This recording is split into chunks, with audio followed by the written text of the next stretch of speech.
नरहरी झिरवळ्यांचा एक व्हिडिओ समोर आलाय, त्यांचा राजीनामा घ्यावा अशी मागणी केली जात आहे.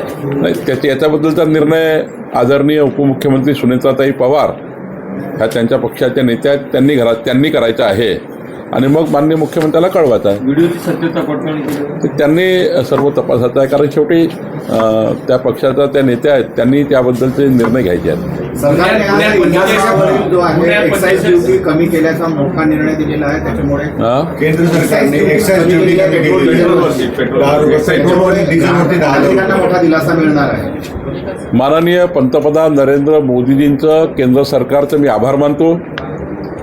ऐतिहासिक निर्णय, समाजाच्या शेवटच्या गरीब माणसाला या ठिकाणी महागाईच्या जो या ठिकाणी फेरा आमच्या शेतकरी शेतमजुरावर आहे, तो फेरा कमी करण्याकरता आणि गरीब माणसांना न्याय मिळवून देण्याकरता एक्साईज ड्युटी केंद्र सरकारने कमी केली आणि त्यामुळे मी केंद्र सरकारचे आभार मानतो. पुणे 45 अधिकाऱ्यांवर तुम्ही कारवाई केलेली आहे, कुठेतरी अनियमितता होती त्यांच्या कामामध्ये, लोकांना त्रास होत होता त्यामुळे. पुणे विभागामध्ये 155 जो अधिकार तहसीलदारला आहे, त्या अधिकाराचा दुरुपयोग तहसीलदारनी केला.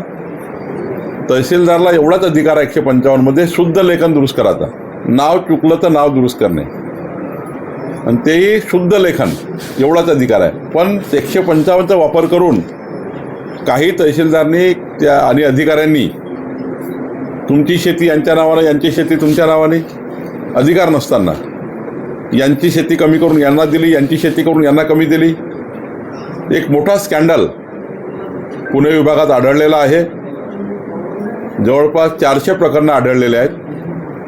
4000 प्रकरणं तपासले आम्ही, 36,000 प्रकरणं एकूण. राज्यामध्ये आम्ही आता 155चा दुरुपयोग करणाऱ्या संपूर्ण महाराष्ट्राची तपासणी आम्ही करणार आहोत. आता पुणे विभागात सुरू झाली आहे, त्यामध्ये तर हे अधिकारी आहेत. आता हे पहिल्या टप्प्याची कारवाई आहे. फक्त सक्तीच्या रजेवर पाठवला. आता लॉ ज्युडिशियलचं आम्ही ओपिनियन घेणार आहोत. आम्ही विधी न्याय विभागाचं पुढील कारवाई नंतर करू. पण राज्यातही आम्ही 155चा संपूर्ण आढावा घेणार. ज्यांनी चुका केल्या त्या दुरुस्त करणार आणि चुका दुरुस्त करून त्या ठिकाणी जमीन ज्या लोकांवर अन्याय केला गेला त्याचा अन्याय दूर करणार. संपूर्ण राज्याचं पुनर्विलोकन करणार. 155 मध्ये ज्या लोकांनी बदमाशी केली, कोकणामध्ये 70B मध्ये बदमाशी केली आहे. 70B या कलमाचा वापर करण्यात आला कोकणमध्ये. त्यामुळे हे जे स्कॅन्डल आहे, हे जे मोठ्या प्रमाणावर केलेले शेतकऱ्याची लूट आहे, ही लूट थांबवण्याचा निर्णय राज्य सरकारने घेतला आहे आणि यावर आम्ही ही कारवाई केली आहे. आता 45 अधिकारी सध्या मिळून आले आहेत. ही संख्या हजारोच्या घरात जाऊ शकते. ही संख्या फार मोठी असेल, कारण 155चा दुरुपयोग या पद्धतीने करणे म्हणजे गरीब माणसाचा जीव घेणे आणि गरिबांची जमीन काढली, बिल्डरच्या घशात टाकली, या पद्धतीने झाला आहे. आणि त्यामुळे यांना कुणाला नियमाप्रमाणे जे काही दोषी असेल ते दोषीवर कारवाई करू. पण सर्वात महत्त्वाचं पुनर्विलोकन करू. जे काही चूक केली अधिकाऱ्यांनी ते दुरुस्त करण्यासाठी आम्ही पूर्ण टीम गठीत केली आहे आणि गरिबाचा हक्क पहिले मिळवून देऊ आणि मग अधिकाऱ्यावर जे काही कारवाई करायची ते आम्ही करणारच आहे. खर्गे समितीचा अहवाल सादर झालेला आहे. त्या अहवालात काय आहे? पार्थ पवारांना क्लीन चिट दिल्याची अशी माहिती नाही, कुणालाही क्लीन चिट दिली नाही. अत्यंत खूप मेहनतीने आमच्या अधिकाऱ्यांनी, विकास खारगेजी आणि टीमनी प्रचंड मेहनत करून हा अहवाल तयार केला आहे. कंपनीलाही त्या ठिकाणी फौजदारी गुन्हे दाखल झाले आहेत. आमचे अधिकारी त्यात अडकलेले आहेत, त्याच्यावरही कारवाई आम्ही प्रपोज केली आहे. आमचा अधिकार जो आहे महसूलचा, की महसुली अधिकाऱ्यांनी काय चुका केल्या आणि आमची जमीन आम्ही परत घेणे. आमची जमीन आता आम्ही परत घेतलेली आहे.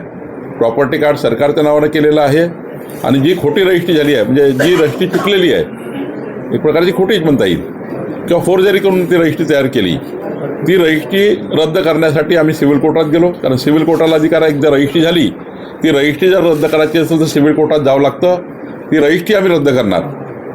प्रॉपर्टी कार्ड आम्ही आपल्या नावानं करून घेतलेलं आहे आणि ज्या अधिकाऱ्यांनी चुका केला त्यांना आम्ही तर काही लोकांना बडतर्फच केला आहे. सरकारी जमीन जे लोक या पद्धतीनं विल्हेवाट लावतील, सरकारी जमीन दुसऱ्याच्या घशात घालतील, गव्हर्नमेंट लँड विकून टाकतील, अशा लोकांना नोकरीत राहण्याचा अधिकार नाही. एक तहसीलदारला आम्ही बडतर्फ करून टाकलं आणि यानंतर या प्रकरणात जे आढळतील त्यांनाही आम्ही कारवाई करू आणि या प्रकरणामध्ये संपूर्ण कारवाई पारदर्शी झाली आहे. जे लोक आढळले, आता बाकी जो पुढचा भाग जो आहे आमच्या अहवालानंतरचा भाग पोलिसांचा चालू होतो, ते पोलीस करतील. पण आम्ही या ठिकाणी महत्त्वाचा निर्णय घेतलेला आहे. महाराष्ट्रात जेवढ्या गव्हर्नमेंट लँड आहे, गव्हर्नमेंट प्रॉपर्टी आहे, या सर्वांचं सर्वेक्षण करून या सर्वांना त्या ठिकाणी एका वेबसाईटवर आणून ऑनलाईन पद्धतीने एका क्लिक पद्धतीने पूर्ण गव्हर्नमेंट प्रॉपर्टीचा डेटा आता कुणालाही पाहता येईल. 6 महिन्यामध्ये आम्ही राज्याच्या पूर्ण गव्हर्नमेंट प्रॉपर्टीवर संपूर्ण कंट्रोल आणणार आहे. अतिक्रमण असतील तर अतिक्रमण काढू, पण सरकारी मालमत्ता ही जनतेची आहे ती खुली करू. या रिपोर्टमध्ये पार्थ पवार यांच्यावरती ठपका ठेवण्यात आलेला आहे का? नेमकं काय त्यांच्या अमेडिया कंपनीचा जो व्यक्ती त्या ठिकाणी रजिस्टर करायला गेला, आमच्या कायद्यात काय लिहिलं आहे, रजिस्ट्री करून देणारा, रजिस्ट्री करून घेणारा, सरकारी जागेची विक्री करणारा आणि विकत घेणारा, या दोघांवरही गुन्हे दाखल केले आहे. आता बाकीची पुढचा जो स्कोप आहे तो फौजदारी गुन्ह्याचा आहे. त्या फौजदारी गुन्ह्यामध्ये त्यांना कुणाकुणाला घ्यायचं आहे हे फौजदारी कारवाई आहे.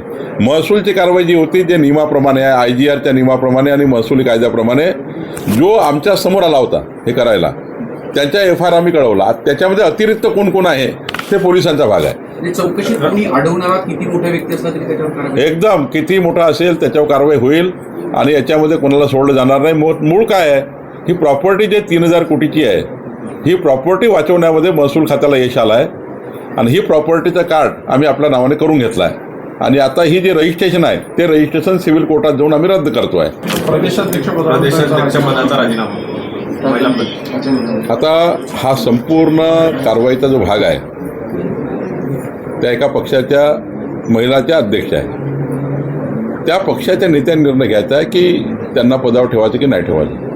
मी भारतीय जनता पार्टीचा कार्यकर्ता, मी त्यांना सूचना देऊ शकत नाही की त्यांना ठेवू की नाही ठेवू, पण त्यांना निर्णय करायचा आहे की त्यांना ठेवावं की नाही ठेवावं.